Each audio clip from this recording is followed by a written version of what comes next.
Hey girl, welcome back to the She Believe He Could podcast. I hope y'all have been enjoying these bonus episodes with my friends, with my sisters. They are truly a crucial piece in my life. They play a big role in everything that I do. And so this episode, I am bringing to y'all my good sis, Camille Green. She is my sister from another mister. Like, we just kick it like that.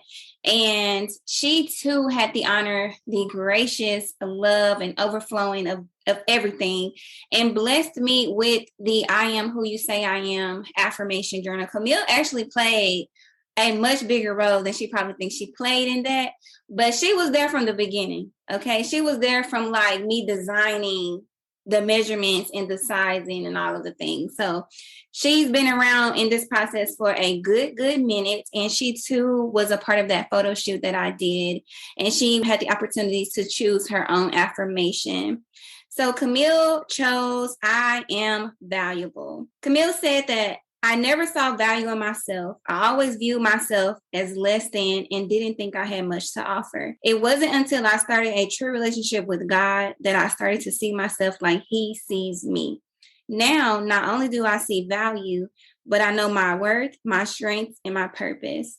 Camille, say hi to the good people. Hi. How y'all doing?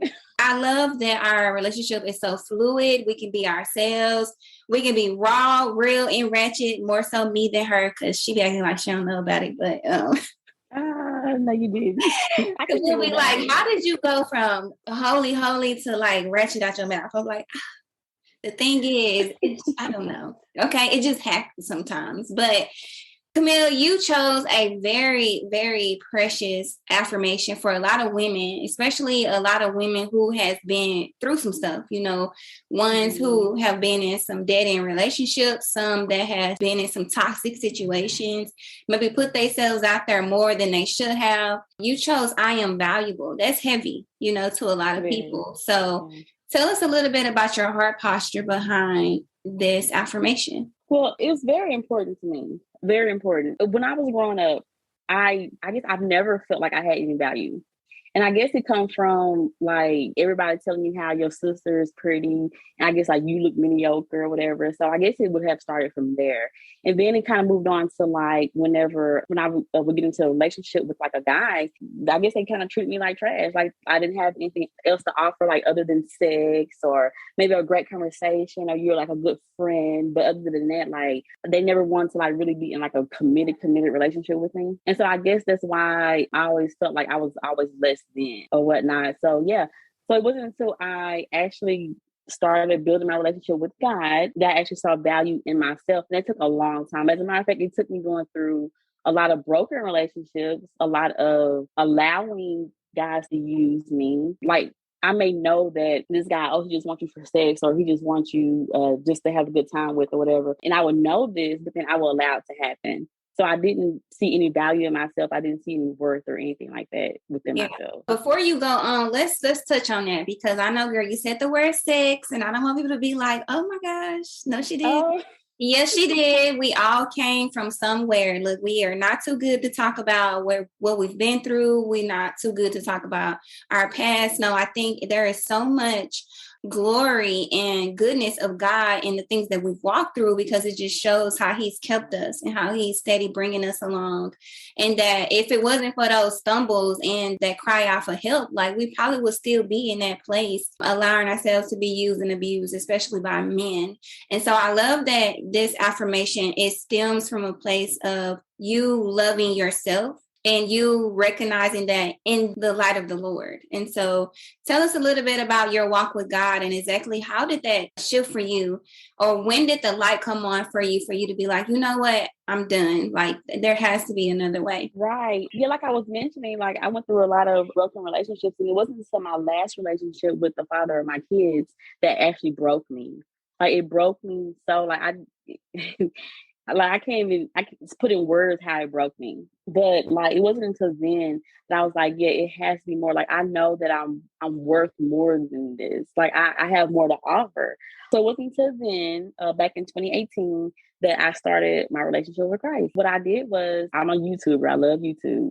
So I got on YouTube and started listening to like a lot of, I guess, like YouTube pastors. And then I got introduced to like Pastor Mike Todd on there. So I would like listen to a lot of sermons from him and a lot of other people. Then I eventually started reading my Bible, started praying daily, which I'd never done before. I knew God growing up. My mom always spoke of Jesus when we was little, but I never had like that personal relationship with him. And so it wasn't until then, like, start praying, start surrounding myself with people who was more like Christ-like, or not necessarily trying to be in the world, but trying to live like a Christian lifestyle. Come on now. Because like, I don't, like, my mom do know of Jesus or whatever, but she doesn't necessarily live a Christian lifestyle. So the people that's in my circle, my family, like, they don't live a Christian lifestyle. And so it wasn't until then that my relationship just got stronger and stronger. I just stayed in the word. You talk about it being a lifestyle, because a lot of people, they make the decision and the choice to accept God as their Lord and Savior, but they don't necessarily change their lifestyle. They accept that salvation and then they do nothing with it. They don't put any action behind the choice that they just made, and they don't try to walk in this earth as Christ-like leaders. And I think we've kind of had conversations about growing steady and strong in our relationship with God to be more Christ-like, because Jesus Christ was God. He was the Son of God. So if we could get as close to Jesus in this earth, how much closer would we be to God, right?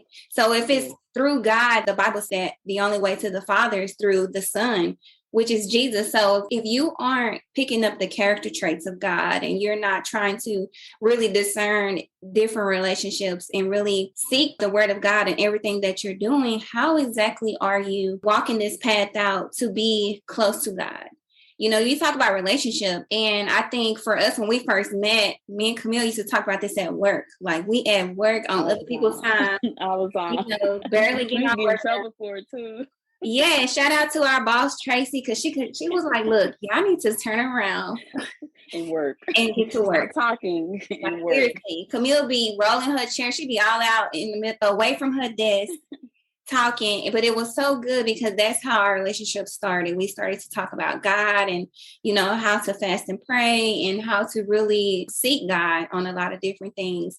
And by us both being mothers, I feel where she comes from as far as like being hurt, having her heart broken in that type of relationship. Like, sis, I know that it stems from a place of not really seeing yourself in the way that God sees you. Her walking this thing out with Jesus and learning to love God as Father, it's mending places, I'm sure, in your heart that has been stumped on, that's been cursed out, that's been used and abused. And then you're a mother too. So talk about the value in being a mom. I love being a mother. Having seen value in yourself, very important in being a mother. Because I have two girls. I have two girls and a son. And so they look at me as a role model. They look at me. They see what I'm doing. So with having value in myself, I can show them, I guess basically don't go down the same road that I went down. Like, don't look for value in yourself or from someone else. Like, that has to come from within and from your relationship with God. Yeah. Yeah, I love that. I also have a daughter, and God knew what he was doing when he just gave me one.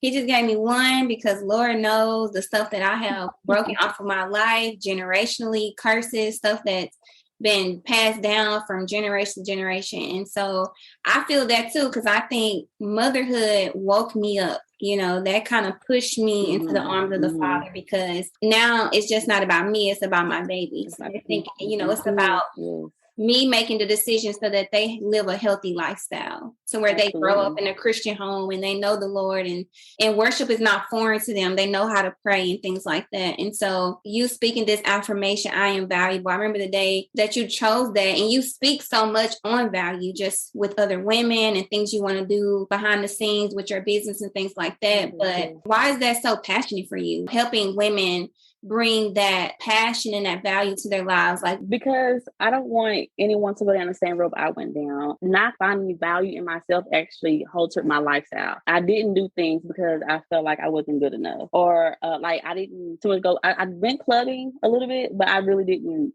hang out, or like people had to like twist my arm to make me go out because I just always felt like it was always a competition. And that could be, I guess, due to like the people that I was hanging around anyway, because looks was like always a thing or a factor or whatever. But yeah, I don't want to see anybody else go through that. I don't want to see anybody allowing people to use them when they don't have to. I don't want to see anyone don't chase after their goals and dreams because they feel like they're not good enough. So that's why it's very, very important to me. I'm very passionate about it. Yeah. I don't want to see that. If I can stop it, because I'm almost 40, I'm almost 40 and just now getting this life lesson, or, just now finding this comfort within myself. If I can help someone who's younger, then that's what I would love to do. I don't want to see them do that. Well, I want to tell you that God's timing is perfect, sis. And like all of the lessons that you are learning and still learning, falling and bumping your head, really allowing God to stretch you in ways that you've never been stretched. Like it's for the purpose of you helping others. I love to say that how can you help somebody up if you've never fell down? Like if you can't even relate to what they're going through, if you can't even sit with them during this time of need and just comfort them in ways that you can't even imagine, how do you expect for them to trust you in that way? How do you expect to love on them if you don't necessarily come from that place? And so I think it's important that everything that you walk through and that you're still currently walking through, God is using all of that. He's going to bring it back and work it out for your good because nothing is being wasted. Everything that you're going through as a mom, as a single mom, of 3 kids, as a Black woman, as a Christ-like leader, a woman who is valuing herself because she knows her worth and she knows where she stumbled and she knows where she given up and gave herself away for free and what that causes, what the damage that it does, not only mentally, emotionally, but physically. And I can say that I've been there. I started really young. So just imagine if I had you, someone like you in my life that could say, hey, like, you're so much better than that. You have so much worth and value.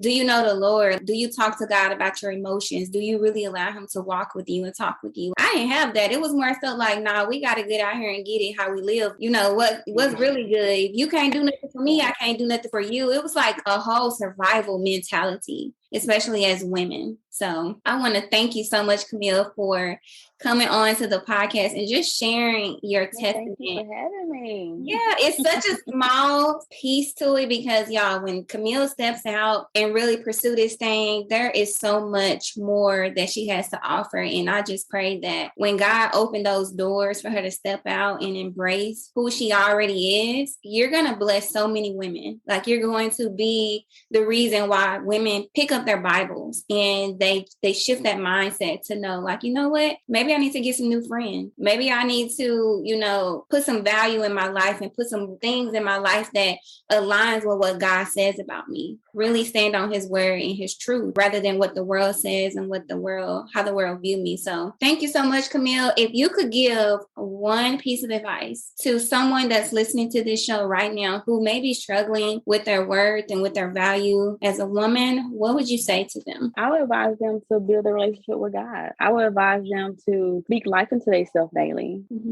Yeah, I love that because it all starts in the mental, right? We've been kicked down so long. We've talked bad about ourselves. People done said stuff to us that broke us down. We have to undo that.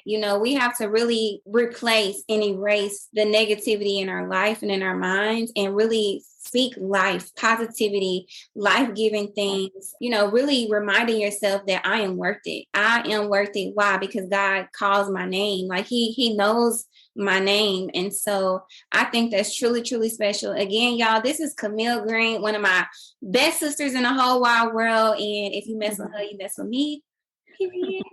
So this is Camille Green with I Am Valuable.